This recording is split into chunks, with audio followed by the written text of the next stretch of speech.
Comment développer un business au service de sa vie? Pourquoi cette thématique? Quand on se lance en tant qu'indépendant, consultant, coach, freelance, eh bien, on se lance souvent parce qu'on est passionné par quelque chose, parce qu'on a des vraies compétences, parce qu'on a envie de liberté.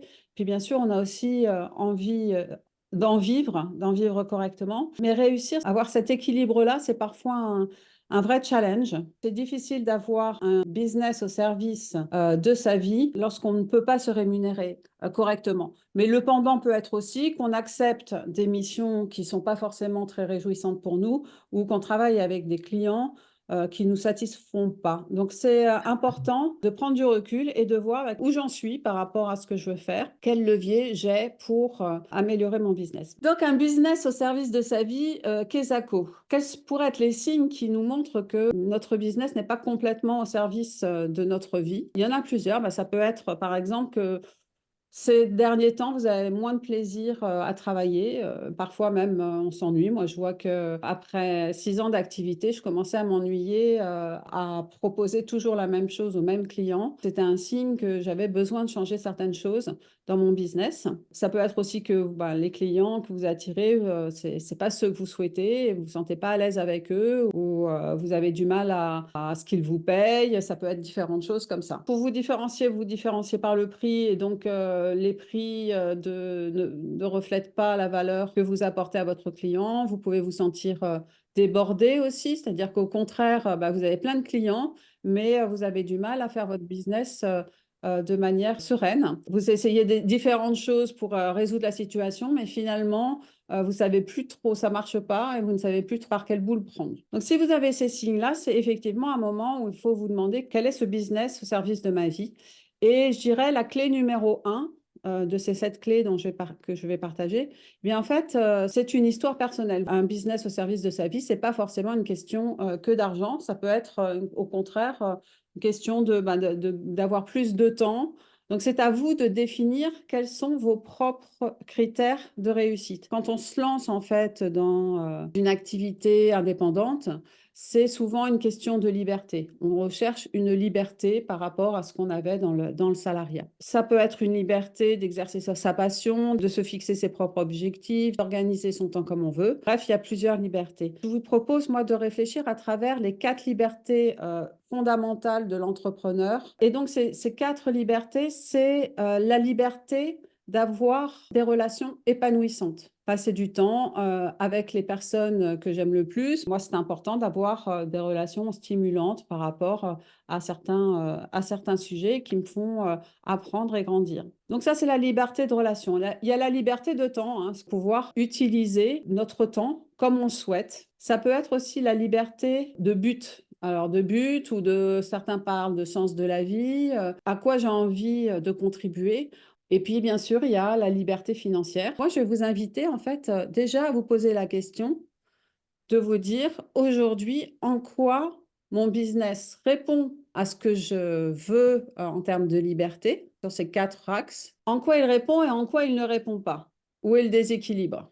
C'est important de se poser de temps en temps la question de quels sont pour moi les critères de réussite afin de ne pas me les faire imposer par la société ou par mon entourage ou par mes habitudes aussi, parce qu'en fait, quand on passe par exemple d'un poste de cadre dans une entreprise à indépendant, au départ, en tout cas pour moi c'était le cas, j'appliquais mes critères de réussite tels que je les avais conçus quand j'étais cadre dans une entreprise. Or, ça ne fonctionnait pas du tout en tant qu'indépendante.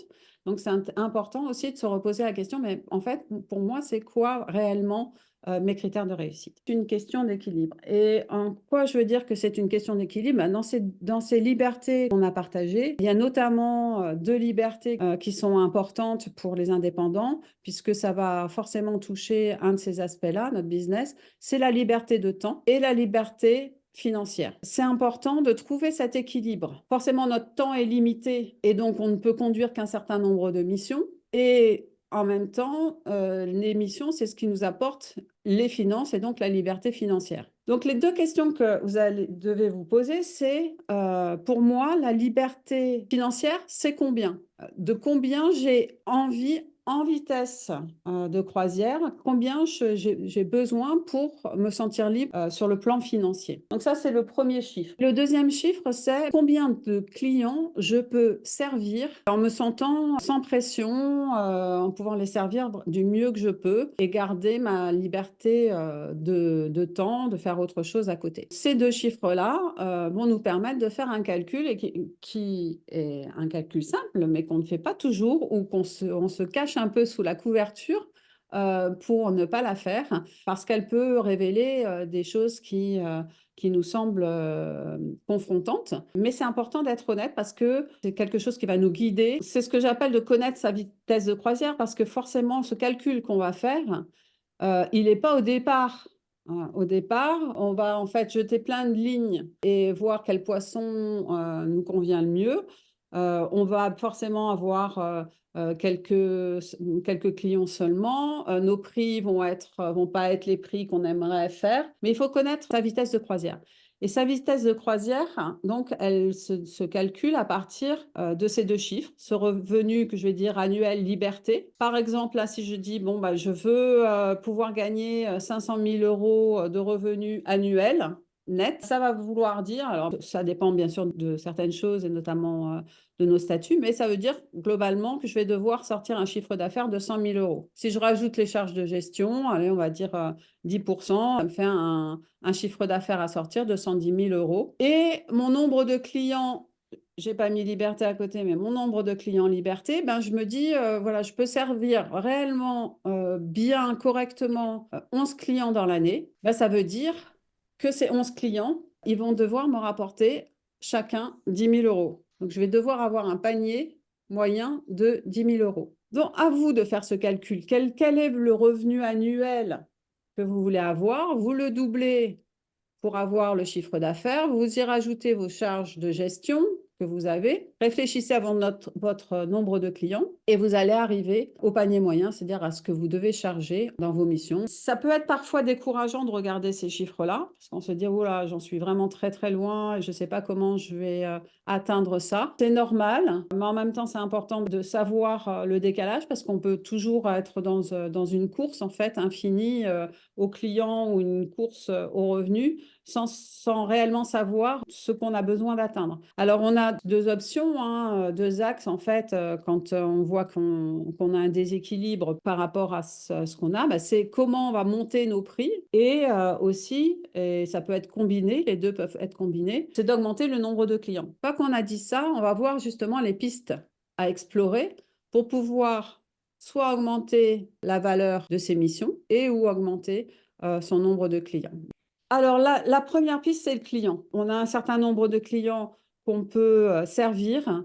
On ne peut pas servir tout le monde. Et à un moment donné, il va falloir cibler le client qui nous correspond et travailler avec des personnes qu'on aime servir, mais aussi qui reconnaissent notre valeur. Donc, la question est de savoir de qui souhaites-tu devenir l'héroïne? Qui va avoir vraiment besoin de moi? Qui va être prêt à payer le prix aussi? Il ne suffit pas qu'elles aient besoin de moi, c'est aussi qu'elles aient soit les moyens, soit l'envie, la compréhension de payer le prix. Et puis aussi, j'ai envie quand même de travailler avec des gens qui portent les mêmes valeurs que moi pour que j'ai du plaisir, en fait, hein, à travailler avec elles. Ça ne veut pas dire forcément qu'on élimine tous les autres clients possibles, mais en tout cas, on va mettre son énergie et son focus à développer cette cible-là. Et ça, c'est important parce qu'on a tendance à vouloir travailler pour tout le monde, mais plus on parle à tout le monde, moins on sera entendu. Alors, une fois qu'on a parlé du client, on va parler de l'offre. C'est en fait toujours une question de client. On se lance par passion.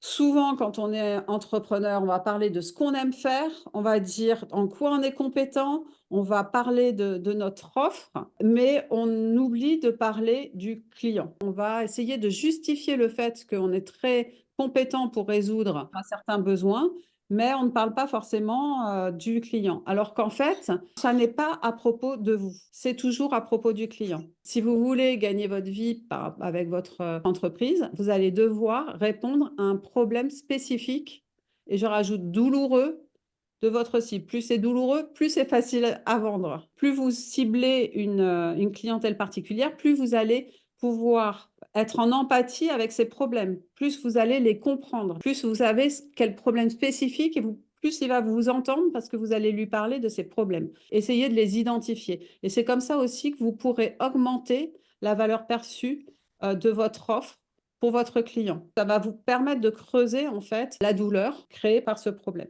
Et vous allez aussi pouvoir montrer de manière plus simple comment votre solution va lui permettre d'atteindre plus rapidement son aspiration. Votre client, lui, ce qu'il veut, c'est de la simplicité et de l'efficacité. Donc, comment vous pouvez aussi augmenter la valeur perçue? Par exemple, si vous lui apportez des avis clients, il va avoir une meilleure compréhension de la valeur que vous lui apportez. Et puis la troisième question que vous pouvez vous poser par rapport à comment transformer votre passion en valeur, c'est en quoi votre offre n'est pas comme les autres. Ça peut être de mettre une garantie de résultat sur certaines de vos prestations. Ça peut être aussi améliorer sa performance, par exemple. Parfois, on est obligé de monter des dossiers de subvention ou autres, l'aider dans la prise en charge d'une partie de l'exécution des dossiers administratifs. Aussi la personnalisation. Comment vous personnalisez votre offre pour votre client. Donc ça, c'est des manières d'augmenter la valeur de votre passion auprès du client.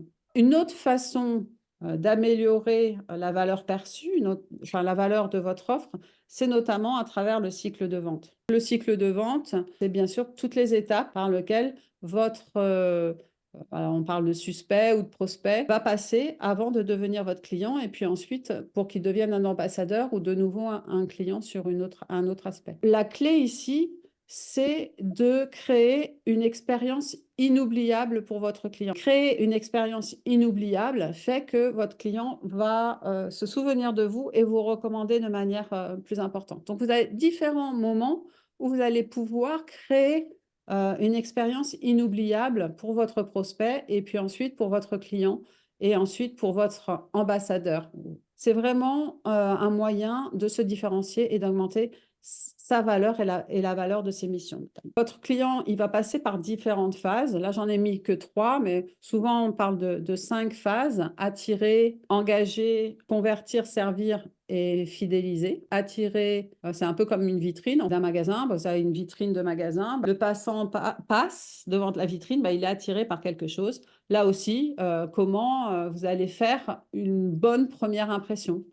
Soit dans les réseaux, soit auprès de vos rencontres, mais aussi sur les réseaux sociaux, par exemple. Quelle image vous voulez donner de vous, mais aussi comment déjà vous lui parlez de son problème. Après, vous allez vouloir l'engager. Il a vu la vitrine, il s'est dit, ah tiens, là, il y a des chaussures qui me permettront d'aller marcher, ou etc. Donc, il va passer la porte et c'est là où on va essayer de l'engager. Et on va l'engager notamment, par exemple, en lui donnant un échantillon de votre solution. Comment lui montrer une partie de la solution à son problème? Ce que je fais, c'est un échantillon. Les webinaires que je fais sont des échantillons. Il pense que vous êtes la bonne personne pour résoudre son problème. Vous allez lui faire une proposition. Comment vous pouvez faire une proposition qui soit rapide, simple à comprendre, très claire, etc. Donc, vous pouvez travailler sur tout ce qui est cet aspect de conversion, la proposition, le contrat, le processus de signature aussi, les moyens de paiement aussi. Quand le client a acheté, souvent, il peut y avoir ce qu'on appelle le regret de l'acheteur. On peut faire un onboarding avec une note, avec un cadeau, un appel avec lui et pouvoir après le servir. Donc, définir par quel canal il préfère communiquer avec vous, par exemple. Et de quoi il a besoin, qu'est-ce qu'il attend de vous. Et puis, l'aspect fidélisation, au-delà du rendez-vous de finalisation de la mission, comment on peut lui demander un avis, comment on peut lui faire une nouvelle proposition, comment on peut lui demander de nous recommander. Donc là, cette partie-là aussi, il y a plein de choses qu'on peut faire pour améliorer l'expérience qu'il a de nous et en faire un ambassadeur. Il y a une autre manière d'améliorer la valeur perçue auprès de nos clients, et donc ce qu'on peut charger, c'est de faire des partenariats. Ça va vous permettre d'allumer le feu. Il faut 2 silex pour faire un feu, donc avec qui vous pouvez créer une offre qui sera une offre invincible, avec qui quel partenaire aura une offre complémentaire à la vôtre, qui va vous permettre de créer quelque chose qui n'existe pas ou peu dans le marché et qui va permettre de répondre encore mieux aux problèmes de votre client. Donc, il y a cet aspect-là, valeur de l'offre. Et puis, il y a aussi avec qui je peux faire du troc. Ça permet aussi de pouvoir avoir plus de ressources sans avoir forcément de la trésorerie. Et la dernière clé, c'est la gestion du temps. C'est un sujet extrêmement important. Ce qui va vous donner des résultats, c'est le focus que vous allez mettre suffisamment longtemps pour pouvoir avoir ce qu'on appelle l'effet cumulé. Donc, ce n'est pas forcément la quantité, hein, c'est pas un sprint, c'est vraiment un marathon, l'entrepreneuriat. Donc, ce n'est pas forcément votre élan du départ et hop, tiens, je fais ça, mais c'est plus de faire dans la durée une tâche pour qu'elle, au bout d'un certain temps, elle donne des résultats exponentiels. Simplement, il faut rester focus sur les bonnes choses, sur les choses qui ont de l'importance. Ce ne sont pas les obstacles qui nous empêchent d'atteindre notre but, mais c'est un chemin clair vers un but moins important. Vous avez des clients qui ne vous apportent pas forcément ce que vous voulez. Simplement, c'est plus facile d'aller vers ces clients-là. Si vous ne mettez pas votre focus de manière forte et intentionnelle sur autre chose, peu à peu, vous allez revenir vers vos anciennes habitudes. C'est vraiment important d'avoir une vision, et on en a parlé à un moment donné, c'est de se fixer un rêve si grand que vous ne pourrez pas le perdre de vue, qui est grand, que vous n'atteindrez peut-être pas, mais au moins qui va vous permettre de filtrer vos actions, de vous dire, ah, mais est-ce que ce que je suis en train de faire là